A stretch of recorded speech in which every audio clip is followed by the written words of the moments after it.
तो मेरे सहयोगी अनुराग अमिताभ और अधिक अपडेट के साथ जुड़ चुके हैं। अनुराग, दतिया बीजेपी के हाथ से एक बार फिर छिटक गई। क्या इसे नरोत्तम मिश्रा से जोड़कर देखा जाना चाहिए?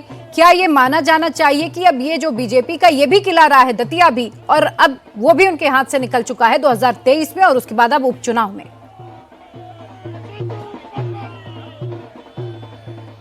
निश्चित तौर पर बीजेपी के लिए एक बड़ा सेटबैक है, क्योंकि बीजेपी ने माइक्रो मैनेजमेंट के जरिए इस चुनाव को लड़ने की कोशिश तब की जब उनके दिग्गज नेता नरोत्तम मिश्रा का टिकट कटने के चलते उनके समर्थकों ने विद्रोह किया। हमने समर्थकों के विद्रोह को कई अंदाज में देखा। सबसे पहले रोड ब्लॉक किए गए, फिर उनके जिला अध्यक्ष जो है उन्होंने इस्तीफा दिया, नगर पालिका अध्यक्ष ने इस्तीफा दिया, जनपद अध्यक्ष समेत कम से कम 300 बीजेपी के बड़े पदों पर रहने वाले लोगों ने इस्तीफा दिया। इसके बाद बीजेपी ने एक प्रोग्राम चाक आउट किया, माइक्रो मैनेजमेंट किस तरीके से होगा। हर बूथ पर जो नरोत्तम समर्थक बीते 15 सालों से बीजेपी का झंडा उठाते नजर आ रहे थे, उन सबके पीछे 2 अलग बीजेपी के दूसरे जिलों के नेता रखे, क्योंकि पूरी खबर इस तरीके की थी कि कहीं ना कहीं भीतराघात होगा जरूर। हालांकि इसी वजह से मध्य प्रदेश के मुख्यमंत्री मोहन यादव नरोत्तम मिश्रा को अपने साथ लेकर उस मंच पर पहुंचे। पहली बार जहां पर आशुतोष भी दतिया में मंच पे थे, वहीं पे भावुक हुए नरोत्तम मिश्रा, आंखों से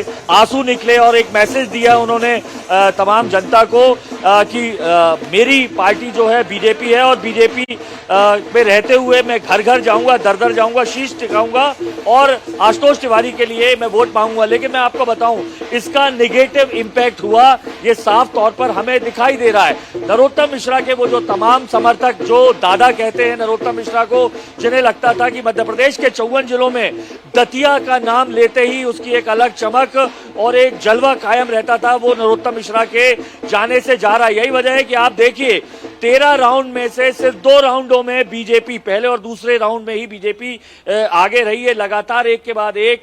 जो 12 राउंड है उनमें कांग्रेस ने बढ़त ली है। सबसे बड़ी बात, नरोत्तम मिश्रा का जो खुद का बूथ था जहां पर वो निवास करते हैं, जहां से वोटर है 27 वोटों से, वहां पर भी कांग्रेस जीती है। तो निश्चित तौर पर जो जनता थी उसमें आक्रोश था कि जो टिकट नहीं मिला। और दूसरी बात, ये पूरी जो जिम्मेदारी और कवायद जो थी सरकार और संगठन की थी इस चुनाव को जिताने की, तो निश्चित तौर पर जो है इसका ठीकरा संगठन पर भी फोड़ा जाएगा और नरोत्तम मिश्रा पे भी। बिल्कुल, और विश्लेषण करने का, समीक्षा करने का मौका भारतीय जनता पार्टी के लिए यहाँ पर है कि चूक कहां से हुई। क्या नरोत्तम मिश्रा को टिकट देते तो वो ये सीट निकाल सकते थे? अब ये तमाम बातें फिलहाल समीक्षा का विषय है, जो पार्टी समीक्षा करेगी।